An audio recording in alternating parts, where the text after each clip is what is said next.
Right guys, so then I'm gonna show you how to make a 3D title animation using 3D element. First you need some footage, then you wanna pre-comp it, move all attributes into the new composite, rename it to footage, then add some text. The next step is to make a solid, right click, new solid, then go to effects and presets, and then add element from video copilot. Make sure to click on custom layers, custom text and mask, and then select the text. And on the custom texture maps, you want to select the footage. Now you can close this and go into scene setup. Click on the top on the extrude button. Then you want to customize the text how you want it to look. You can just play around with the presets. There, when you go to presets, bevels, physical, you can just apply these presets. Now you want to make sure all the materials have the environment as the footage.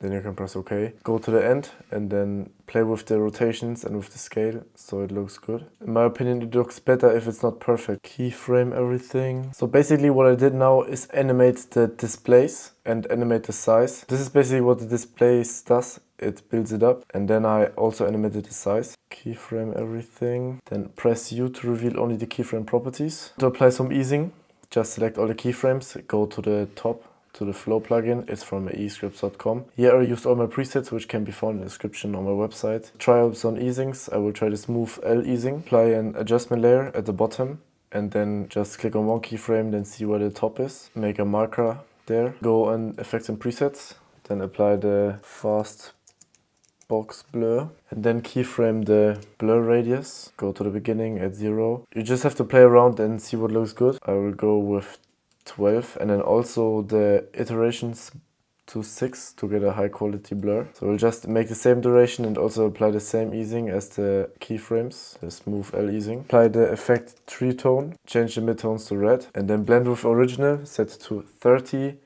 Put the keyframe at the end, press U to reveal the keyframe properties, and then go to the beginning, put it to 100.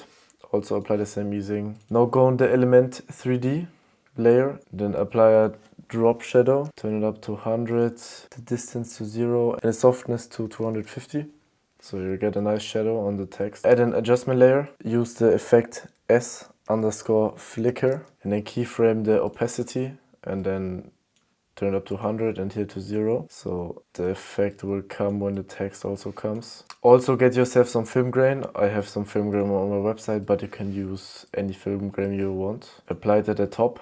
Change the blending mode to hard light. It always depends on the film grain, but my film grain works with hard light. Then also mine you want to scale it down because the composition is full HD and the film grain is made for 4K. Scale down the text a bit, scale it down to 80. Go to effects and presets, and then apply the color balance effect. Go to the beginning, keyframe the lightness, then press U to reveal the keyframe properties. Go to the end and then turn down the lightness, maybe to -40. Apply the same easing as well, smooth L. I've also moved the flicker below the element 3D. The next step is to go to the element layer, and now we want to change up the render settings. Go on render settings, then press on ambient occlusion, enable it, then set the intensity to 31, set the radius to 4, the distribution to 8. Also open the adaptive blur, set it to 5. To 1, and now that's also done. I want to make another solid and then also apply, go to effects and presets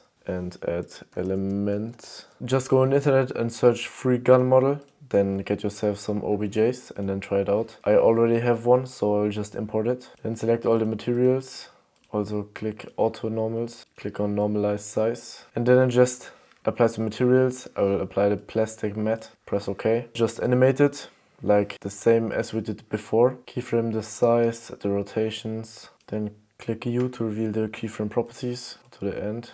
You also want to go to world transform, so you can change up the position. Keyframe the positions here, change it up to your liking. So now the animation is done. Apply the smooth L easing, then duplicate it and then change up the animation because I also want the second one to show up. I want to make it come from the right side. Keyframe it there. You just have to play around with it so it looks good. Can't really say generally how you should do this. And also apply the same easing to move it down a bit. Just change up the keyframes, select the same easing. Now that's also done. Now you want to select all the layers and then enable motion blur. The next thing I want to apply is a chromatic edge. This is also in my new AE presets pack. Just import the FFX. Then drop in the composition. Make sure continuously rasterize is enabled. Scale it down to 50 because it's made for 4K. We only have a Full HD composition. Click on the rocket and then make sure the GPU acceleration is enabled. Now I want to go in the composition. Now you can control everything. I want to turn it up to 50, the RGB split. Now you also want to apply a drop shadow on the pistol. Go to effects and presets. Get yourself a drop shadow effect. Then distance to 0. And then turn up the softness to 200, opacity to 50, paste on the other one. Now for this style I want to put one film grain under the 3D elements, so it will look more clear. And also make sure to copy this render settings I've put on the text on the rest. So I will just apply this. Go to render settings, go to ambient occlusion, enable it, then set the intensity to 31, the radius to 4, the distribution to 8. Then the adaptive blur, you want to set the intensity to 5, the blur blend to 1, then go to the next one. Also press on render settings, go to ambient occlusion, enable it, intensity to 31, then the radius to 4, distribution to 8, and then adaptive blur, the intensity to 5, and yeah, it's done like this. So this is how the effect looks. If you have any questions about this video, drop in the comments. If you have any suggestions for the next video, also drop in the comments. Bye guys. In the description below you will see a link to francescoeber.com. This website has a full range of digital assets that can improve your work significantly. If you have any further questions on any of the products, message me on the email on the website. It's time to improve your workflow.